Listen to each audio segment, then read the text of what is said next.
सपनों का भारत, जहां ग्राम स्वराज की स्थापना के लिए अंतिम व्यक्ति तक न्याय के साथ विकास पहुंचने के लिए बापू ने जो सपना आज़ादी से पहले देश के समग्र विकास के लिए देखा, आज 75 साल के बाद भी पंचायतों की स्थिति वैसे ही दयनीय है।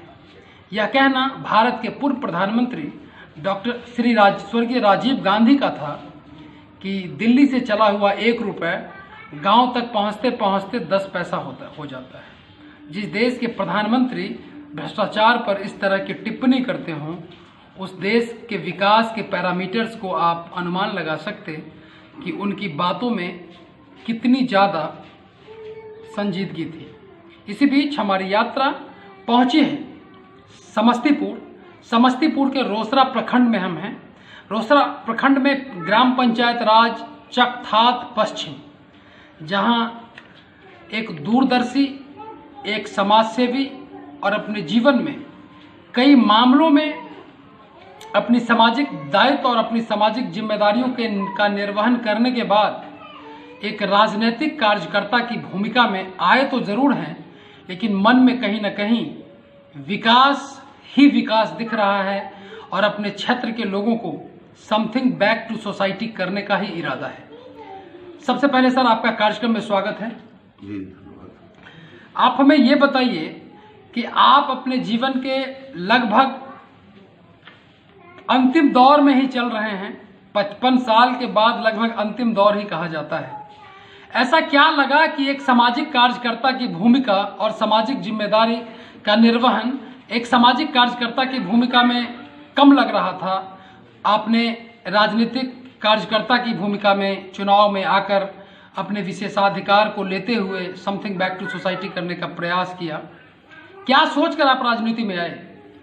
आपने भी स्वर्गीय राजीव गांधी जी की बातों को रखा है।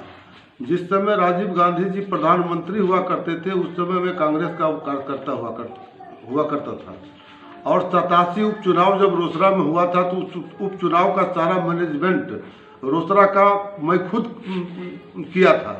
और राजीव गांधी जी ने त्रिस्तरीय पंचायत की स्थापना की और जनता को सीधा पैसा भेज करके मैंने अपना विकास करने का रूपरेखा उन्होंने तैयार किया। और गांधी जी के सपना का जो स्वराज का सपना था, गांव तक के जाने का स्वराज का सपना था, वो सपना आज भी अधूरा है। पिताजी के मरने के बाद हम बाहर रहते थे, दरभंगा में मेरा कर्म क्षेत्र है।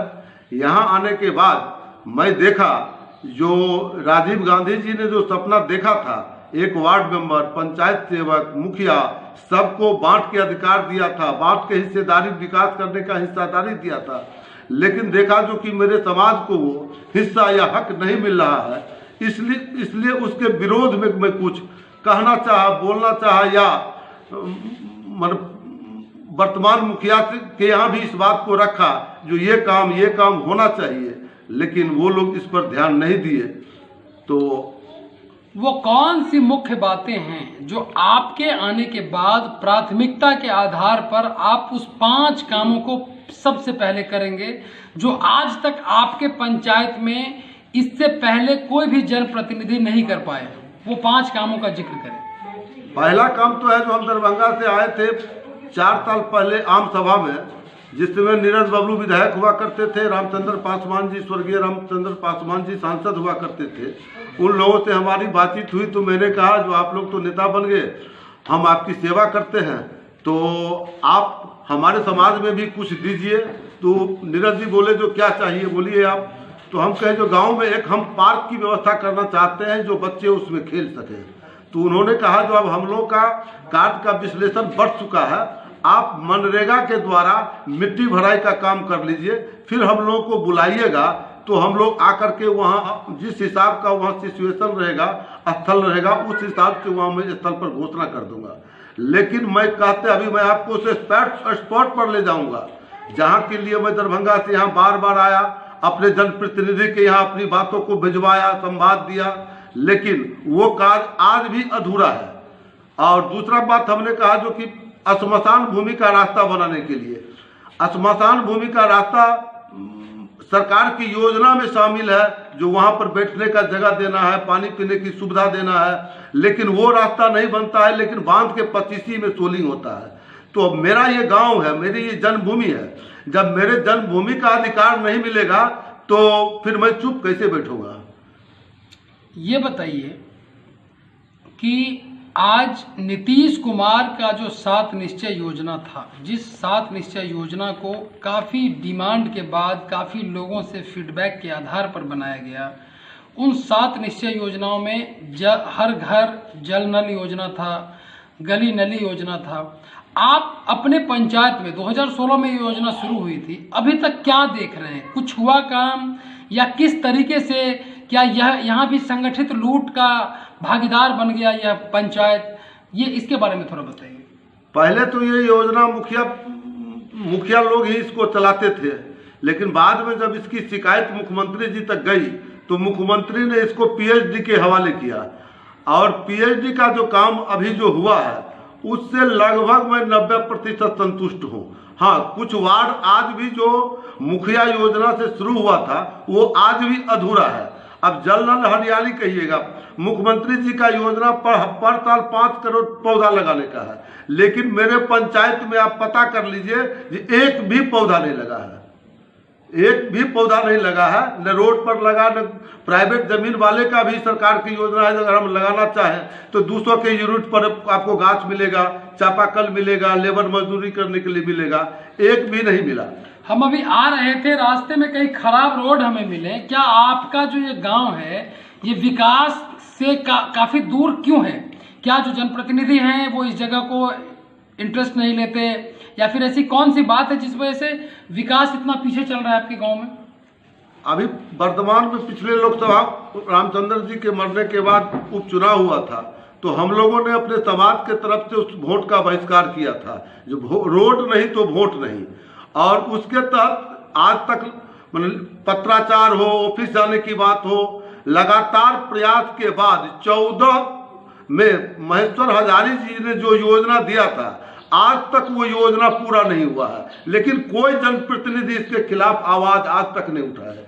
वर्तमान मुखिया भी, और उससे वर्तमान मुखिया के घर तक जाने का आज भी रास्ता नहीं है, लेकिन किसी लोगों ने आवाज नहीं उठाया। हम यहाँ से राजनीति से कोसों दूर दरभंगा में रहते थे, यहाँ आए तो लोगों ने कहा कि भैया गांव के रोड नहीं है, इस पर कुछ आप हम कहते इसका वोट बहिष्कार कर। कई बार अखबारों में भी खबर छपी है कि सहियार गांव जो है वहाँ रोड अच्छे नहीं है, कई जनप्रतिनिधि को कहा गया, कई बार आप लोगों ने कई तरह के मूवमेंट्स को चलाए, ओवरऑल उसके बाद कुछ हुआ क्यों नहीं अभी तक? अभी भी जो 14 में जो योजना चालू हुआ, 15 में उस योजना को पूरा करना था। अभी वर्तमान में हम 1 महीना पहले महेश्वर हजारी विधानसभा के उपाध्यक्ष महोदय से मैंने इस बात को रखा, जो सर आपने जो योजना अपने सांसद काल में जो दिया था, जिसकी कार्य समाप्ति की तिथि 15 तक ही करना था, लेकिन योजना आज तक पूरा ही नहीं हुआ, तो इसकी कार्य समाप्ति कब मानी जाएगी?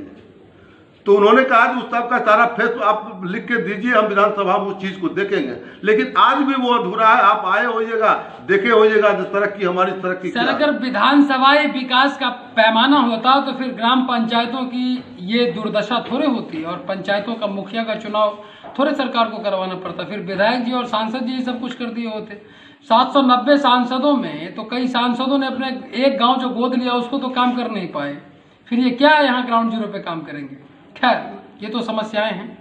मैं ये जानना चाह रहा था कि महात्मा गांधी के नाम पर ग्राम पंचायतों में नरेगा और मनरेगा जैसी कई योजनाओं का शिलान्यास हुआ, कई योजनाएं काम किए, उन योजनाओं में व्याप्त भ्रष्टाचार और कई तरह की अराजकता भी देखी गई।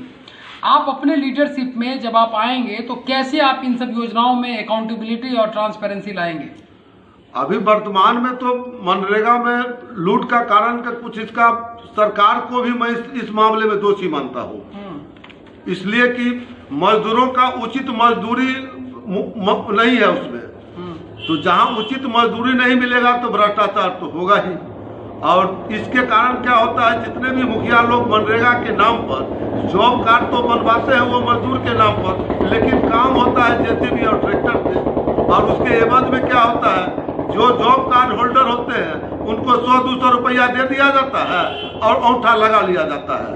वो लोग पूछते हैं चलो मुफ्त में जो ही पैसा चला आया तो चला आया। इसके लिए सरकार को माने गहन चिंतन करना होगा जो मनरेगा योजना सफल कैसे चले। मतलब अभी हमने जो कुछ हमें डेटा मिला है, आपके पंचायत में मनरेगा में 3 साल में 1500 से ज़्यादा योजना बना, जिसमें 90% योजना अभी इनकम्प्लीट है। 2021-22 में कोई योजना कंप्लीट नहीं हुआ है। मतलब इस लार्ज स्केल पर मनरेगा योजना में जो ये लूट चल रहा है, इसको आप अपने आने के बाद कैसे बदलेंगे? क्या करेंगे? ये काम ही नहीं करेंगे मनरेगा का, या फिर काम करेंगे तो कौन सी वो प्रक्रिया होगी जिसके तहत आप काम करेंगे जिससे कि ये लूट खत्म हो जाए? इस लूट को खत्म करने के लिए तो लाभुकों को जितने भी पशु आवास बने एक भी कंप्लीटेड नहीं है और न प्राकलन के अनुसार उसको बनाया गया है। सिर्फ बोर्ड टांग दिया गया है, जनता से 500 रुपया ले लिया गया, बोर्ड टांग दिया गया, ऑफिस में गया आवेदन देने के नाम पर 1000 रुपया ले लिया गया। तो हमारी योजना है जो हम उन तक, और सरकार की भी योजना अब बन गई है जो अब सरकार ब्लॉक वाइज एक एजेंसी नियुक्त करने के लिए जा रही है जो सामान का सप्लाई, जैसे ईंटा है, बालू है, गिट्टी है, ये सब वो एजेंसी के द्वारा लेना है, अपने मन से उसको नहीं लेना है, उसको माने उसी एजेंसी से लेना है। और मनरेगा में जो ठेकेदारी होती है, क्या आप अपने रीजन में ठेकेदारी करेंगे या ठेकेदारी नहीं करेंगे? जब हमें सहियाट डी के समूचे ग्रामीणों ने मुझे सर्वसम्मत से मुखिया पत्नी, मेरी पत्नी को मुखिया प्रत्याशी के रूप में चुना, उसी समय मैंने यह घोषणा कर दिया जो मुखिया का ठेकेदारी हम नहीं करेंगे। यहाँ के जो जिस वार्ड के जो लोग हैं वहाँ एक कमेटी बना के वार्ड वाइज जो कमेटी है वो वार्ड के लोग उस काम को देखेंगे और करेंगे। हम कोई काम ठेकेदारी मुखिया का नहीं करेंगे, मुखिया योजना का नहीं करेंगे। ये मैंने भगवती स्थान में संकल्प ले चुका हूँ। ये बहुत इनोवेटिव आइडियाज हैं। आधी आबादी जिसमें महिलाओं का कंट्रीब्यूशन लगभग आधे के आसपास है, आपके पंचायत में भी लगभग 10 से 12 हज़ार आबादी है, तो महिलाओं का 50% आबादी होगा। आधी आबादी के लिए आपके पास क्या ब्लूप्रिंट है? क्या सोच रहे हैं? महिलाओं को कैसे रोजगार या स्वरोजगार से जोड़ा जाएगा? कैसे उनके जीवन में बदलाव आएंगे? कैसे वो उनके जीवन में विकास होगा? इसके लिए सरकार की भी कई योजनाएं हैं जी, लेकिन जनप्रतिनिधि उस पर ध्यान नहीं देते हैं। हम नारी शक्ति केंद्र की स्थापना करेंगे, हम लघु कुटीर उद्योग की स्थापना करा के महिलाओं को स्वरोजगार देने का काम करेंगे। आपको मालूम हो जो माननीय प्रधानमंत्री मोदी जी ने कोरोना काल से ही लेबर के लिए रजिस्ट्रेशन करा करके उसको रजिस्टर्ड आयुष्मान कार्ड की भी बात उन्होंने की, लेकिन मेरे पंचायत में आप पता कर लीजिए एक भी लेबर को आज तक रजिस्ट्रेशन नहीं हुआ, एक भी लेबर का आज तक आयुष्मान कार्ड नहीं बना। और हम घोषणा करते हैं जो चुनाव जीतूं या हारूं, लेकिन 1 महीना के अंदर मैं अपने पंचायत के मजदूरों को निबंधित 1 महीना के अंदर शिविर लगवा के पंचायत में शिविर लगवा के करवाऊंगा। सरकार द्वारा मद्य निषेध करने के बाद राज्य के युवा, वैसे भी कोरोना आने के बाद जब सभी लोग अपने घर आए जो पलायन कर चुके थे, आज गांव में युवाओं की आबादी काफ़ी ज़्यादा हो रही है। वैसे भी अगर डेटा देखें तो 35 वर्ष से कम उम्र के आयु के लोग लगभग 75% इस देश में हैं। तो ऐसे में युवा गांव में हैं, बाहर से भी आए हैं। आज के समय में युवा नशा की ओर ज़्यादा अट्रैक्टिव हो रहे हैं। उसका वजह जो भी हो, आप अपने पंचायत में एक मॉडल पंचायत बनाने के उद्देश्य से कैसे उन युवाओं को मुख्य धारा में लाएंगे, कैसे उनके जीवन में वो परिवर्तन करेंगे जो परिवर्तन आज तक कोई नहीं कर पाया? हम अभी गांव आना जाना मेरा शुरू है, 3-4 साल से मैं गांव में समय दे रहा हूं, तो मैं सभी युवाओं को देखा हूं। उसकी सबसे बड़ा कारण है जो मेरा युवा बेरोजगार है, उसको रोजगार नहीं है। अब जब तक मेंटली इंगेजमेंट नहीं आएगा, मेंटली जवाबदेही नहीं आएगा, तो वो रास्ता भटकेगा ही। इसलिए हम उसको रोजगार देने का प्रयास करेंगे और उस बोले ये तो हम कुटीर उद्योग बना के स्वरोजगार, सरकार की जो योजना है जो कि जो जिस लायक हुनरमंद है या जो जिस करना चाहेंगे वो करवावेंगे, पार्क बनवावेंगे, जिम केंद्र, जिम का स्थापना करेंगे जिससे बेरोजगार मेहनत करेंगे, शारीरिक मेहनत करने से उनका मानसिक विकास होगा। इस तरह की कई योजनाएं मेरे दिमाग में है और उस पर मैं काम करूंगा। बापू के सपनों के भारत के लिए यह कहना बिल्कुल ही सही होगा कि देश का एक गांव बतला दो जो अच्छा हो, वहां सरकारी कार्यक्रम कोई सच्चा हो, वहां सुरक्षित जच्चा बच्चा हो, वह सारे जहां से अच्छा हो, वह सारे जहां से अच्छा हो। वीडियो टीम के साथ गौतम कुमार, समस्तीपुर। जी, मैं जनता से अपील करूंगा, जो जब आपके बच्चे बीमार पड़ते हैं और आप किसी डॉक्टर के यहाँ जाते हैं तो आप जात नहीं देखते हैं, मेरे बच्चों का कौन इलाज करेगा उस डॉक्टर के पास जाते हैं। आप जब कोई कोर्ट जाते हैं तो आप वकील के यहाँ जाते हैं तो आप वकील का जात नहीं देखते हैं, कौन वकील आपका मतलब केस जिताएगा उसके यहाँ जाते हैं।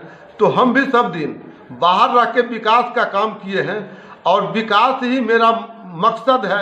इसी उद्देश्य से मैं आया हूँ। अभी मैं देख रहा हूँ जो फिर युवाओं के बीच शराब बांटा जा रहा है, पैसा बांटा जा रहा है, लेकिन हम युवाओं से अपील करेंगे जो क्षणिक लाभ में मत आओ।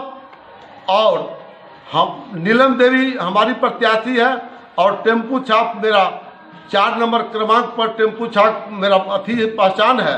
मैं आपसे अपील करना चाहता हूँ कि एक बार आप मौका दें, मैं पंचायत को आदर्श पंचायत के रूप में बनाने का हर तक प्रयास करूँगा।